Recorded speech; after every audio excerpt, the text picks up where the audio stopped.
ఓం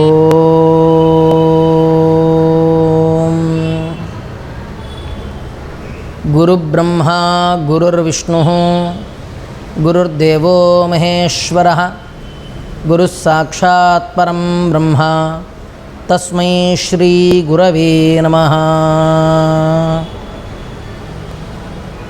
ఆషాఢశుద్ధ పౌర్ణమికి గురు పౌర్ణమి, వ్యాస పౌర్ణమి అని పేరు. మనం వ్యాస పూర్ణిమని గురు పౌర్ణమి అని పిలుచుకుంటూ ఉంటాం. గురు పౌర్ణమి అనగా ఆనాడు మనం గురువులకి చక్కగా వారిని స్మరించుకొనుట, అలాగే వాళ్ళ యొక్క ఆశీస్సులు పొందుట అనేటువంటిది చాలా ముఖ్యము. అసలు ఆ పౌర్ణమికి గురు పూర్ణిమ అని పేరు రావడానికి కారణం ఏమిటి అంటే, వ్యాసోచ్ఛిష్టం జగత్సర్వం అని నానుడి. ఏ మనిషి అయినా కూడా జ్ఞానాన్ని పొందాలి అని మనకి భారతీయ సనాతన ధర్మం చెబుతూ ఉంటుంది. జ్ఞానం లేక, వివేకం లేక నడవడిక సాగించేటువంటి మానవుడు పశుతుల్యుడవుతాడు, పశు ప్రవృత్తితో ఉంటాడు అని మనకి పెద్దలు చెప్పేటువంటి విషయం. అందుచేత ప్రతి మనిషి కూడా జ్ఞానాన్ని పొందాలి. వేదం ఏం చెబుతోంది అంటే, మాతృదేవో భవ, పితృదేవో భవ, ఆచార్యదేవో భవ అని ఆదేశిస్తోంది. మన భారతీయ సనాతన ధర్మంలో ఉండేటువంటి గొప్పతనం ఏమిటి అంటే, భగవంతుడు ఎవరు అని ప్రశ్న వచ్చినప్పుడు నేను దేవుణ్ణి లేక ఇతను దేవుడు అని ప్రకటించలేదు.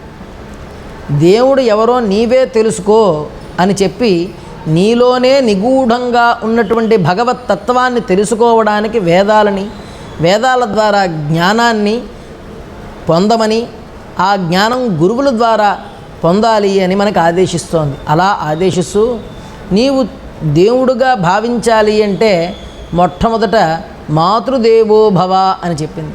తల్లి దేవతా సమానురాలు. అలాగే పితృదేవో భవ, తండ్రి భగవత్ స్వరూపం. అలాగే తర్వాత ఎవరికి అంతటి స్థానం దక్కింది?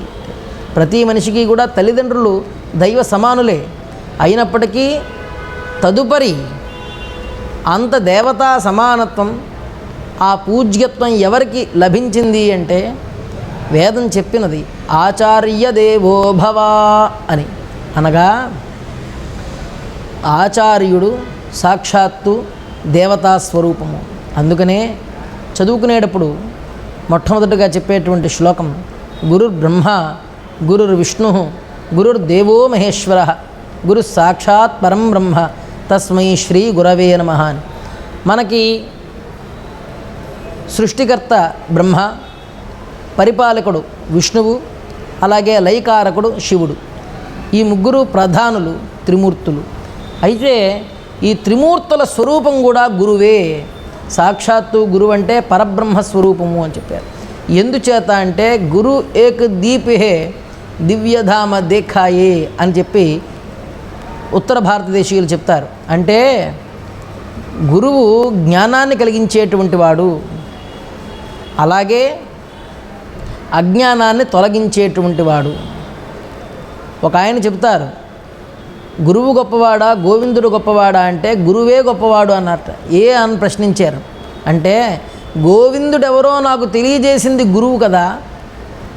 ఈయన గోవిందుడు, ఈయన భగవంతుడు, ఈయన నేను పూజించాలి, ఈయన నేను ఆరాధించాలి అనేటువంటి జ్ఞానాన్ని, అలాగే ఆరాధనా పద్ధతులను, అలాగే వేదంలో, శాస్త్రంలో, పురాణంలో ఉండేటువంటి విశేషాలని నాకు అర్థమయ్యే రీతిలో తెలియజేసినటువంటి గురువు కదా నాకు తొలి దైవము అని అన్నట్ట. అలాగా గోవిందుడు గొప్పవాడా గురువు గొప్పవాడా అంటే గోవిందుని తెలియజేసినటువంటి గురువు గొప్పవాడు అని ఆ శిష్యుడు సమాధానం చెప్పినట్లుగా గురువు యొక్క గొప్పదనం చాలా విశేషమైనటువంటిది. మన సాంప్రదాయంలో గురువు అంటే గుకారస్యాద్ గుణాతీతో రూపాతీతో రుకారక గుణరూప విహీనత్వాత్ గురురిత్యభిధీయతే అంటారు. అంటే ఈ ప్రపంచమంతా గుణాత్మకంగా రూపాత్మకంగా కనిపిస్తూ ఉన్నది కదా. ఇలా కనిపిస్తున్నటువంటి గుణరూపాలతో ఉండేటువంటి ఈ సమస్త జగత్తు కూడా మనం భౌతికంగా ఉండేటువంటి ఈ ప్రపంచాన్నే శాశ్వతము అని భావన చేస్తాం. అయితే ఈ గుణరూపాలకి కూడా అతీతంగా ఉండేటువంటి బ్రహ్మానంద స్థితిని, అతీంద్రియమైనటువంటి విశేష విషయాల్ని తెలియజేసేటువంటి వాడు గురువు. అందుచేత అటువంటి గురువుకి నేను నమస్కారం చేస్తున్నాను. అలాగే గురు శబ్దానికి ఉండేటువంటి అర్థం ఏమిటి అంటే గుకార ప్రథమో వర్ణో మాయాది గుణభాసక రుకారోస్తి పరంబ్రహ్మ మాయాభ్రాంతి విమోచక అని. అంటే గుకారము మాయని భ్రాంతిని కలిగిస్తూ ఉంటే ఆ రుకారము వాటిని నిరోధిస్తూ ఉన్నది అని. ఆ గురు శబ్దం వల్ల మాత్రం ప్రతి మనిషికి కూడా జ్ఞానం కలుగుతూ ఉన్నది. అజ్ఞానాన్ని తొలగిస్తూ ఉన్నాడు కనుక ఆయన్ని గురువు అంటున్నారు. కనుక అటువంటి గురువుల్ని మనం ఎప్పుడు పూజించుకోవాలి అంటే వ్యాస పూర్ణిమ అయినటువంటి ఆషాఢ శుద్ధ పౌర్ణిమ నాడు మనం గురు పూర్ణిమగా వ్యాస పూర్ణిమగా పూజించుకోవాలి. మనకి అష్టాదశ పురాణాలని, అలాగే ఉపపురాణాలని, బ్రహ్మసూత్రాలని, అలాగే మహాభారతం, అందులో విశేషించి భగవద్గీత, ఇంతటి జ్ఞానాన్ని మనకి అందజేసినటువంటి వారు వ్యాసుల వారు కనుక ఆ వ్యాసు పరంపరగా వేద విభజన చేయగా జైమిని ఇత్యాది మహర్షులందరూ కూడా ఆ వ్యాసుల ద్వారా ఎన్నెన్నో విశేష విషయాల్ని తెలుసుకోవడం చేత ఆది గురు పరంపరగా ఉన్నటువంటి వ్యాసుల వారిని మనం గురువుగా భావన చేస్తూ ఆ యొక్క వ్యాస పూర్ణిమని గురు పూర్ణిమగా జరుపుకుంటూ ఉన్నాం. ఈ గురు పూర్ణిమ నాడు ప్రతి వ్యక్తి కూడా వారి గురువుని పూజించాలి, అలాగే వ్యాసుణ్ణి పూజించాలి. ముఖ్యంగా దక్షిణామూర్తి స్వామిని, దత్తాత్రేయ స్వామిని ఖచ్చితంగా పూజించాలి. ఈనాడు మనం సాధు పురుషులుగా, సాధు సంతులుగా, మహాత్ములుగా కొలుచుకున్నటువంటి ఎంతోమంది యోగులు, నిగూఢంగా ఉండేటువంటి యతీశ్వరులు, వీరందరూ కూడా సనాతన సాంప్రదాయాన్ని అనుసరించి ఉండేటువంటి వారు. ముఖ్యంగా ఎంతోమంది పరమయోగులు, యతులు, సన్యాసులు, మహర్షులు, ఋషితుల్యులు అయినటువంటి గురు స్వరూపంగా జ్ఞానాన్ని అందిస్తున్నటువంటి ఎంతోమంది మహానుభావులు, వారందరినీ కూడా పూజించుకోవడానికి కలిగినటువంటి మహదవకాశమే ఈ యొక్క గురు పూర్ణిమ. కనుక ఈ గురు పూర్ణిమ నాడు ఎవడైతే భక్తాదులు ఆ గురు పూజా మహోత్సవాన్ని నిర్వహించుకుంటారో, చదువు చెప్పినటువంటి గురువుకు కానీ, లేదా లక్ష్యాన్ని నిర్దేశించి ఆ లక్ష్యాన్ని చేరుకోవడానికి ప్రోత్సహించి మార్గదర్శనం చేసి ఆ యొక్క దుర్గమమైనటువంటి మార్గంలో పయనించినా కూడా ఎటువంటి కష్టం లేకుండా ఆ యొక్క సులభమైనటువంటి మార్గాన్ని తెలియజేసినటువంటి జ్ఞాని, అతను కూడా గురువే.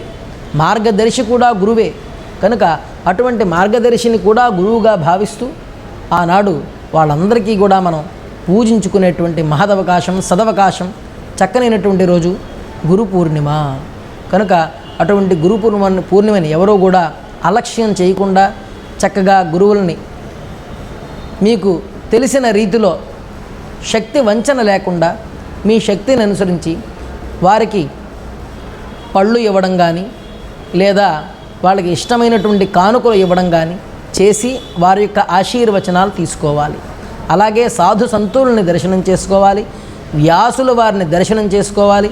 వ్యాసాయ విష్ణు రూపాయ వ్యాస రూపాయ విష్ణవే నమో వై బ్రహ్మనిధయే వాసిష్ఠాయ నమో నమః అని చెప్పి వ్యాసుల వారిని తలుచుకోవాలి, దత్తాత్రేయ స్వామి వారిని తలుచుకోవాలి. ఎందుకంటే ఈనాడు సాధు సంతులుగా మనం ఎంతోమంది సాధు పురుషుల్ని సేవిస్తూ ఉన్నాం. ఆ సాధు పురుషులు ఏ సాంప్రదాయం వారు అంటే అందరూ కూడా అవధూత సాంప్రదాయం వారు.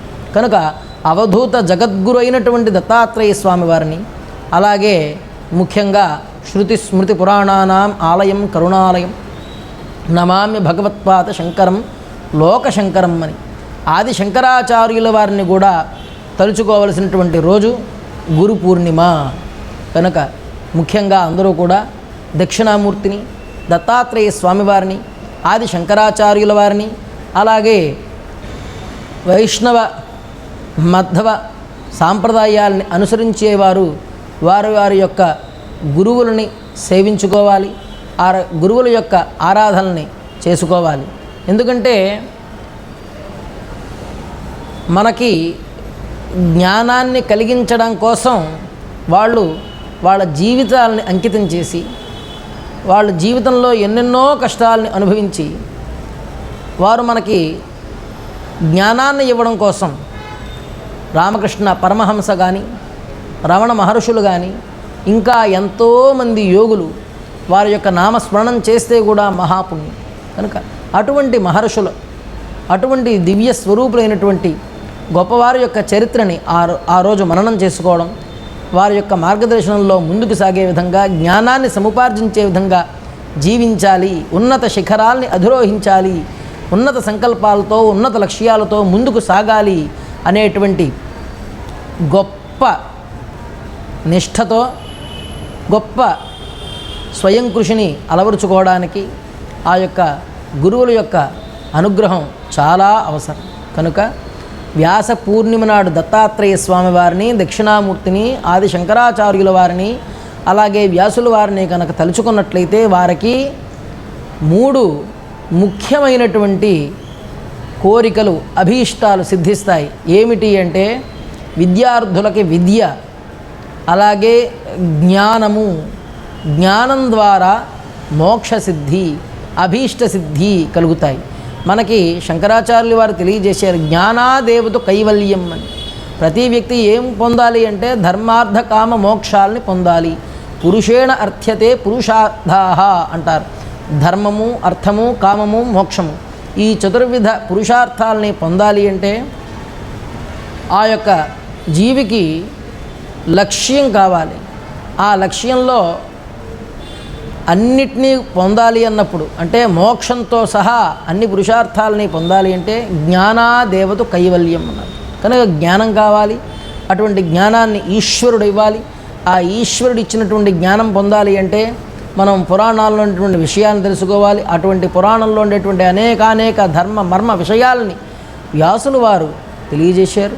కనుక ఈ వ్యాస పూర్ణిమ నాడు భగవత్ స్వరూపంగా, మహావిష్ణు స్వరూపంగా వ్యాసుల వారిని తలుచుకున్నట్లయితే అందరికీ కూడా సుఖ సంపదలు కలుగుతాయి. ముఖ్యంగా శరీరం సురూపం తథావా కళత్రం యశశ్చారు చిత్రం ధనం మేరు తుల్యం గురోరంఘ్రి పద్మే మనశ్చేన్నలగ్నం తతఃకిం తతఃకిం తతఃకిం తతఃకిం అని ప్రశ్నించారు. తతఃకిం తతఃకిం తతఃకిం తతఃకిం, అవి ఎందుకు, అవి ఎందుకు, అవి ఎందుకు, అవి ఎందుకు అన్నారు. ఏమిటి అంటే శరీరం స్వరూపం. శరీరం చూస్తే చాలా అందంగా ఉన్నట్ట, చక్కనైనటువంటి అంగసౌష్ఠవం కలిగినటువంటి సుకుమారమైనటువంటి రూపంతో సౌందర్యంగా ఉన్నాడు, సుందరాకారంతో ఉన్నాడు. శరీరం స్వరూపం. పోనీ ఒక్క స్వరూపమే ఉందా అంటే కాదు. తథావా కళత్రం, మంచి కుటుంబం, చక్కగా భార్య, పిల్లలు, గృహ ఆరామాలు అన్నీ ఉన్నాయి. తథావా కళత్రం యశశ్చారు చిత్రం, కీర్తి చూస్తే ప్రపంచమంతా కూడా కొనియాడుతూ ఉన్నది, అంతటి కీర్తి. యశశ్చారు చిత్రం ధనం మేరుతుల్యం అన్నారు. పోనీ ధనం ఎంత ఉన్నది అంటే మేరుతో సమానంగా ఉంది, చాలా సంపద ఉంది, ధనం మేరుతుల్యం అని. ఇవన్నీ ఉన్నాయండి అన్న. గురోరంఘ్రి పద్మే మనశ్చే నలగ్నం, గురువు యొక్క పాదాల యందు అతనికి భక్తి లేకపోతే తతఃకిం, ఏమిటి తతఃకిం? ఈ శరీరం స్వరూపం అన్నారు కదా, ఆ శరీరానికి రూపం ఉంటే ఏమిటి, లేకపోతే ఏమిటి? శరీరం స్వరూపం తతఃకిం, ధనం మేరుతుల్యం తతఃకిం, యశశ్చారు చిత్రం తతఃకిం అని, తథావా కళత్రం తతఃకిం. ఇవన్నీ ఎందుకు ఎందుకు ఎందుకు అని ప్రశ్నిస్తారు. ఇవన్నీ కూడా నిరర్థకములైపోతాయి. ఎవరికైతే గురువు యొక్క పాదాల యందు శరణాగతి భావన ఉంటుందో వాడు ఎంత ఐశ్వర్యవంతుడైనా సరే వాడికి ఈ యొక్క అనుభవించేటువంటి ఐశ్వర్యాలని కూడా ఆనందాన్ని కలిగిస్తాయి. ఎందుకంటే ఏ మనిషి అయితే గురువుకి పూర్తిగా గురువు యొక్క మార్గోపదేశంలో పయనిస్తూ ఉంటాడో, గురువుపదేశాన్ని చక్కగా అనుభవంలోకి తెచ్చుకుంటాడో, అలాగే గురువు అందించినటువంటి జ్ఞాన మార్గంలో ప్రవేశిస్తూ పయనిస్తూ ఉంటాడో, అలాగే గురువు దీక్షని, అలాగే గురువు బోధించినటువంటి విద్యని, అలాగే గురువు చెప్పినటువంటి మంత్రదీక్ష, మంత్ర స్వరూపమైనటువంటి ఏదైనా బీజాలను కానీ తను అనుష్ఠిస్తే, ఉపాసిస్తే దానివల్ల చాలా ఫలం పొందుతాడు. చాలా చోట్ల శిష్యుడు కోటి గాయత్రి చేసినా లేకపోతే కోటి సంఖ్యలో చేసిన మంత్రం సిద్ధించదు. అలాంటి సిద్ధించని మంత్రం కూడా ఒక 100 మారులో 1000 మారులో చేస్తే సిద్ధిస్తూ ఉంటుంది. అదేమిటి, కోటి గాయత్రి చెయ్యాలి లేదా కోటి సంఖ్య చేస్తే కానీ ఆ దేవత ఇతనికి సిద్ధించదు కదా. అలాంటి దేవత ఇతనికి ఎలా సిద్ధించింది అంటే ఆ గురువుగారు ఆ మంత్రాన్ని తపస్సుగా భావన చేసి జీవితం అంతా కూడా తపస్సు చేసి ఆ తపస్సు చేసినటువంటి మంత్రాన్ని శిష్యుడికి అనుగ్రహించడం చేత శిష్యుడు ఒక సహస్ర సంఖ్య చేసాడు భక్తిగా. ఎలాగా అంటే గురువు మీద నమ్మకంతో ఈ గురువు ఇచ్చినటువంటి మంత్రం నన్ను తరింపజేస్తుంది అనేటువంటి బుద్ధిపూర్వకంగా గురువు యందు లక్ష్యంతో ఆ మంత్రాన్ని దీక్షగా స్వీకరించి జపం చేస్తే ఆ మంత్రం జపసిద్ధి ఫలిస్తోంది. ఎలాగ మంత్రసిద్ధి అవుతోంది అంటే అక్కడ దేవత అనుగ్రహమే కాదు, గురువు యొక్క అనుగ్రహం. దేవత కూడా ఏం పరిశీలన చేస్తుంది అంటే ఈ మంత్రం పైన, అలాగే మంత్ర దీక్ష పైన, అలాగే మంత్ర నియమం పైన, మంత్రాన్ని ఇచ్చినటువంటి గురువు పైన లక్ష్యం ఉన్నట్లయితే ఇతనికి ఖచ్చితంగా ఇది సంపూర్ణంగా సిద్ధి కలుగుతుంది. దేవత అనుగ్రహం కూడా కలుగుతుంది. గురువు యందు లక్ష్యం లేకపోతే మంత్రసిద్ధి కలగదు. ఎందుకంటే దేవతకి కూడా ఆ శిష్యుడిపై నమ్మకం కలగదు. దేవత ఎందుకు అనుగ్రహించాలి? నీకు ఉపదేశం చేసిన గురువుపైనే నీకు నమ్మకం లేనప్పుడు దేవత పైన నీకు ఎలా నమ్మకం స్థిరమవుతుంది? కనుక ఆ దేవతా మంత్రం యందు నీకు స్థిరమైన బుద్ధిని, మనస్సుని, విశ్వాసాన్ని కల్పించేటువంటి వాడు గురువు. కనుక అటువంటి గురువుని ఆశ్రయిస్తే అన్ని పనులు కూడా శీఘ్రంగా సిద్ధిస్తాయి. గురు పూర్ణిమ చాలా విశేషమైనటువంటిది. ఆ వ్యాస పూర్ణిమని అందరూ కూడా వినియోగించుకుని ఆ రోజు లగాయతూ కూడా అందరూ మన భారతీయత, అలాగే మన సత్సాంప్రదాయాలు ఏమున్నాయో వాటన్నిటినీ కూడా పాటించుకుంటూ ముందుకు సాగాలి. ఇది చాలా ముఖ్య కర్తవ్యంగా భావించండి. నామోషీలకి వెళ్ళక్కర్లేదు, మొహమాటాలు పడక్కర్లేదు, అలాగే ధన మదంతో ఉండక్కర్లేదు. ఇవన్నిటినీ కూడా పక్కన పెట్టి చక్కగా సౌశీల్యంతో, సౌమనస్యంతో ఉండాలి. ఒక్కొక్కసారి గురువులు చాలా దీనస్థితిలో ఉండొచ్చు, మనకన్నా చాలా హీనస్థితిలో కూడా ఉండొచ్చు. ఉన్నప్పటికీ కూడా గురువు యందు ఎటువంటి భావన ఉండాలి అంటే ఆయన నాకు పూజ్యుడు, ఆయన నాకు దేవతా స్వరూపము అనే భావనే ఉండాలి తప్ప గురువు యందు అలక్ష్యం ఉండకూడదు. గురువు స్థితిని చూసి గురువుని ఎప్పుడూ కూడా తర్కించకూడదు. గురువు యొక్క పరిస్థితిని గమనించుకుని గురువుతో అసంభాషణ చెయ్యకూడదు. ఒకానొకనాడు గురుచరిత్రలో జరిగినటువంటి కథని మనం తెలుసుకుంటే, దీపకుడు అనేటువంటి శిష్యుడు గురువుని సేవించి ఎలా తరించాడో తెలుసుకుంటే ఆ గురు మహాత్మ్యం మనకి తెలుస్తుంది. శరీరం అంతా కూడా రోగమయం అయిపోతుంది. అయినప్పుడు శిష్యులను ఉద్దేశించి మీరు ఇళ్ళకి వెళ్ళిపోండి, నన్ను సేవించాలి అనుకున్న శిష్యుడు ఎవరైనా నా యందు భక్తి ఉన్నట్లయితే రావచ్చు అన్నప్పుడు దీపకుడు అనేటువంటి శిష్యుడు రావడం, తండ్రిని ఎలా మనం సేవించుకుంటామో అంతకన్నా ఎక్కువగా గురువుని సేవించాడు. కుష్ఠవ్యాధితో బాధపడుతున్నటువంటి గురువుని సేవించుకుంటారు. సేవించుకుని ఆయనకి అన్ని సపర్యలు చేస్తారు. చేసిన తర్వాత చివరిసారి కాశీ విశ్వనాథుడు దర్శనమిచ్చి, నాయనా నీవు గురువుకి సేవ చేస్తున్నావు, చాలా కష్టపడుతున్నావు, నేను నీకు వరం ఇస్తాను, చక్కగా నీవు సంతోషంగా సుఖంగా ఉండు, ఇంక నీ గురుసేవకి నేను ఆనందిస్తున్నాను, నువ్వు వెంటనే గురుసేవ మానేసి నీ పనిలో నువ్వు వెళ్ళిపో, నీకు విశ్వనాథుని అనుగ్రహం కలిగింది అన్నట్టు. అంటే నేను విశ్వనాథుడి యొక్క అనుగ్రహం కోసం గురువు యొక్క సేవ చేయటం లేదు, గురు కటాక్షం కోసమే గురు సేవ చేస్తున్నాను అని చెప్పారట. చెప్పి అయితే మీరు ఇచ్చిన వరం నేను తీసుకోను అని చెప్పి గురువు దగ్గరికి వెళ్ళి, విశ్వనాథుడే నాకు వరం ఇచ్చాడు, ఈ కుష్ఠవ్యాధి మీరు తొలగించుకోండి, తద్వారా మీరు సంతోషంగా ఉంటారు అని శిష్యుడు చెబితే, అప్పుడు ఆ గురుస్వరూపంలో ఉన్నటువంటి దత్తాత్రేయ స్వామి అనుగ్రహించి, నాయన పాపలేశాన్ని శరీరం పైన నేను భరిస్తున్నాను అనుకుంటున్నాను నాయన, లేదు ఈ పాప క్షయం చేస్తూ ఉన్నాను అని చెప్పి ఆయన దత్తాత్రేయ అంశగా గురువు యొక్క కటాక్షాన్ని ఆ శిష్యుడైనటువంటి దీపకుడు కలిగించారు. అప్పుడు ఆ దీపకుడు తెలుసుకున్నాడు స్వామి నన్ను పరీక్షించారు అని. కనుక గురు పరీక్ష చాలా విచిత్రాతి చిత్రంగా ఉంటుంది. భక్తుడు, సేవకుడు, భృత్యుడు, శిష్యుడు ఎలా ఉండాలి అంటే గురువు యందు లక్ష్యంతో ఉండాలి. గురువు ఏం చెప్పినా సరే ఇది మనకి మేలు కలిగిస్తుంది అనుకోవాలి. ఒకవేళ గురువు నీకు ఉపద్రవాన్నే కల్పించినా గురుభక్తి ఉండడం చేత ఆ గురు రూపంలో ఉండేటువంటి బ్రహ్మ విష్ణు మహేశ్వరులు, ఎందుకంటే మనం గురువుని ఎలా భావన చేస్తామంటే గురు బ్రహ్మ, గురు విష్ణు, గురుర్ దేవో మహేశ్వర అని మనం భావన చేయడం వల్ల ఒకవేళ ఎక్కడైనా గురువు శిష్యుడి యందు దయ లేకుండా ఉన్నట్లయితే, దయలేని గురువు ఉండడు, కానీ ఎక్కడైనా నీకు అపకారం చేయడానికి తలపెట్టినా కూడా గురువులో ఉండేటువంటి బ్రహ్మ విష్ణు మహేశ్వరులు ఎవరైతే ఉన్నారో నీవు భావన, గురువు బ్రహ్మ విష్ణు మహేశ్వరులుగా నీవు భావన చేస్తున్నావు కనుక నిన్ను ఎవరు రక్షిస్తారు అంటే బ్రహ్మ విష్ణు మహేశ్వరులే రక్షిస్తారు. సాక్షాత్తు బ్రహ్మ విష్ణు మహేశ్వరులే గురు రూపంలో వచ్చి రక్షిస్తారు. ఇంకో మాట ఏంటంటే శివేరుష్టే గురుస్త్రాత గురౌరుష్టేన కశ్చన అన్నారు. అంటే ఎక్కడైనా శివుడు కోపిస్తే గురువు రక్షిస్తాడు అన్నారు. గురువు కోపిస్తే శివుడు కూడా రక్షించడు అని.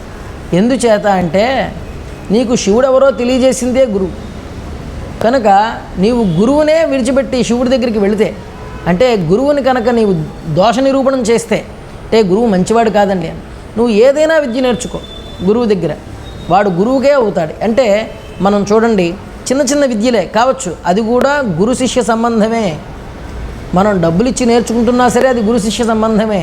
మనం కాలేజీల్లో డబ్బులు ఇస్తున్నాం, అక్కడ ఆయన పాఠం చెప్తున్నారు కాబట్టి ఇది వ్యాకూడదు.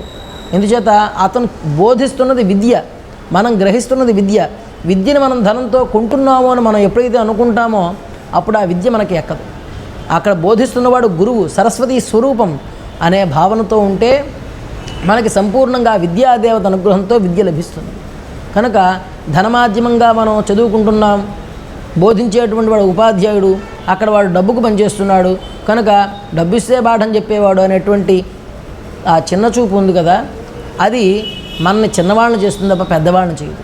కనుక విశాలమైనటువంటి భావంతో, విశాల దృక్పథంతో ఉంటే సమస్తము కూడా సిద్ధిస్తాయి. కనుక వ్యాస పూర్ణిమ, గురు పూర్ణిమ వచ్చింది కనుక అందరూ ఈ విశేషాలని దృష్టిలో ఉంచుకుని, ముఖ్యంగా వ్యాసుల వారిని, సరస్వతీమాతను, ఆది శంకరాచార్యుల వారిను, దక్షిణామూర్తిని దత్తాత్రేయ స్వామిని తలుచుకుని అందరూ కూడా సర్వాభీష్ట సిద్ధి పొందాలి అని, ముఖ్యంగా విద్యార్థులు గురు పూజా మహోత్సవాన్ని చేసుకుంటూ గురువుని సన్మానించుకుని సత్కరించుకుని సకల సౌఖ్యాలను పొందగలరు అని తెలియజేసుకుంటూ, బ్రహ్మానందం పరమసుఖదం కేవలం జ్ఞానమూర్తిం ద్వంద్వాతీతం గగనసదృశం తత్వమస్యాదిలక్ష్యం ఏకం నిత్యం విమలమచలం సర్వధీ సాక్షిభూతం భావాతీతం త్రిగుణరహితం సద్గురుం తం నమామి. గురవే నమః. స్వస్తి. మరిన్ని కథనాల కోసం సబ్స్క్రైబ్ చేసుకోండి మీ అక్షర శిల్పం.